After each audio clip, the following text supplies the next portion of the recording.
Assalamualaikum warahmatullahi wabarakatuh. Halo Sobat SMK Sprata, perkenalkan nama saya Diana Astuti. Pada kesempatan kali ini, saya akan menceritakan tentang dongeng yang begitu menarik yang berasal dari Lombok Timur yang berjudul Kisah Batu Golok. Saat ini saya sedang berada di Masjid Kuno peninggalan, yaitu Masjid Kuno Al-Ikhlas yang berada di Desa Pemepak, Kecamatan Pringgarata, Kabupaten Lombok Tengah. Yuk kita dengerin ceritanya.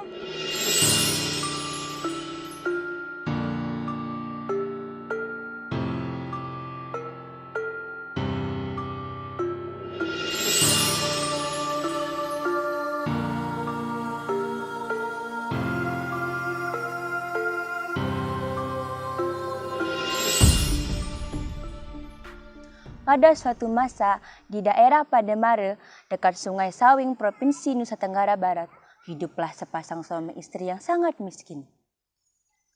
Sang istri bernama Inak Lembain, sedangkan suaminya bernama Amak Lembain. Setiap hari, mereka harus pergi ke rumah-rumah penduduk yang juga bekerja sebagai petani untuk mencari pekerjaan. Bahkan, mereka harus pergi dari satu desa ke desa lainnya sambil membawa kedua anak mereka. Ketika mereka tiba di sebuah rumah penduduk yang tampak sibuk menumbuk padi, Inak Lembain pun menghampirinya. "Maaf Bu, adakah pekerjaan yang bisa saya bantu? Saya bisa membantu Ibu untuk menumbuk padi," tanya Inak Lembain.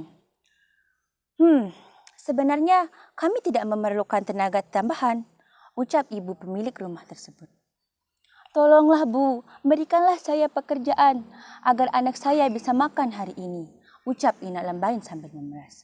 Karena iba melihat Inak Lembain, sang ibu pun memberikan pekerjaan Inak Lembain. Ia disuruhnya untuk menumbuk padi.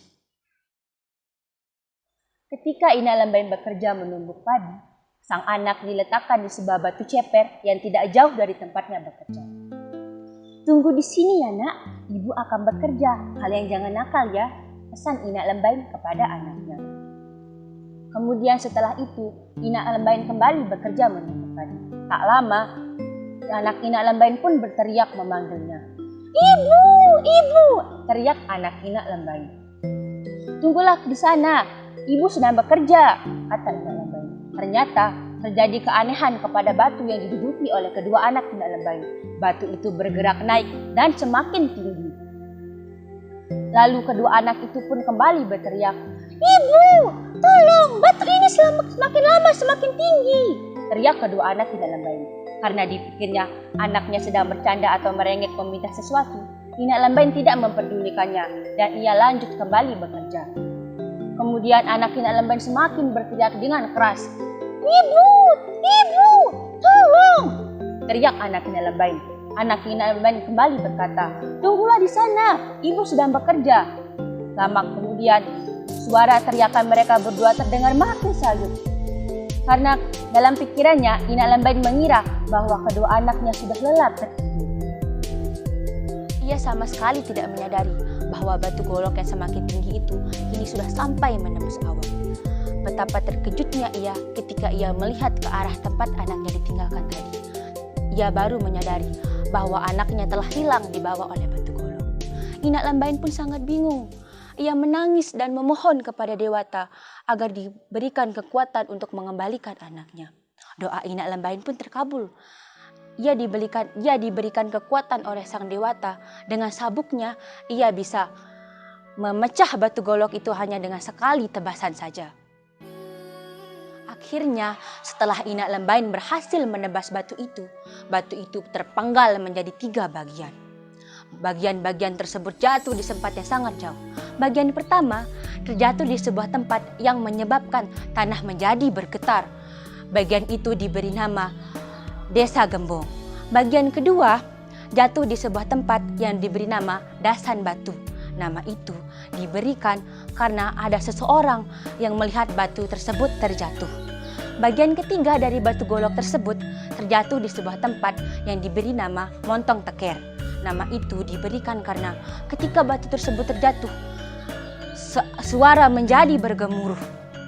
Walaupun Inak Lembain sudah berhasil menebas batu itu, ia tidak berhasil menemukan anaknya karena anaknya tidak jatuh ke bumi, melainkan berubah menjadi 2 burung. Anak pertama berubah menjadi burung kekuo, sedangkan anak kedua berubah menjadi burung pelik. Burung tersebut tidak bisa mengerami telurnya karena berasal dari manusia. Ina Lembain pun sangat menyesal karena ia lebih mementingkan pekerjaannya daripada mengurusi kedua anaknya. Pesan moral yang kita dapatkan dari cerita tadi adalah setiap orang tua harus merawat, mendidik, dan menyayangi anak-anaknya. Bekerja bukanlah suatu alasan untuk mengabaikan masa depan anak-anaknya. Penyesalan selalu datang kepada orang tua yang lebih mementingkan pekerjaan daripada keluarganya. Baiklah teman-teman SMK Sprata, itulah dongeng tentang batu golok yang sudah saya ceritakan tadi. Semoga dari dongeng ini kita bisa mendapatkan pelajaran yang penting. Sekian, terima kasih. Wassalamualaikum warahmatullahi wabarakatuh. Bye-bye.